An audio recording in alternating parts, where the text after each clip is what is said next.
జగన్ బెంగళూరుకి చేరుకుంటే అక్కడ రచ్చ నడిచింది. పులివెందుల పూర్తయిన తర్వాత బెంగళూరుకి వెళ్ళారు. అయితే బెంగళూరులో ఆయన్ని కలవడానికి కొంతమంది రావడం, వచ్చినటువంటి సందర్భంలో జరిగినటువంటిది ఏంటయ్యా అంటే, ఈ కొంతమంది ఎవరైతే ఉన్నారో వాళ్ళు జగన్ని కలవడానికని వచ్చారు. అయితే జగన్ వాళ్ళని కలవకుండా వెళ్ళిపోయారన్న ఆగ్రహంతో వాళ్ళు తీవ్రంగా దుర్భాషలాడుతూ Jagan down down, psycho down down అన్నటువంటి నినాదాలు చేయడం అన్నది సంచలనం సృష్టించింది.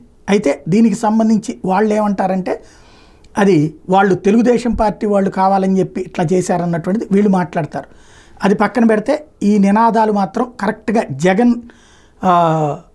కి సంబంధించినటువంటి ఇంటి ఎదురుగుండా జరిగినటువంటి వివాదం.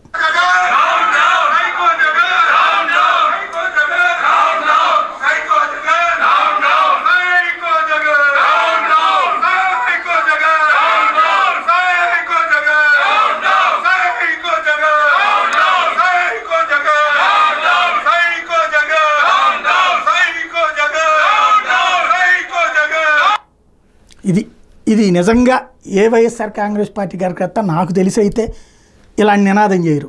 ఇది సంథింగ్ ఏదో జరిగింది, అది స్పష్టత రావాల్సి ఉంది.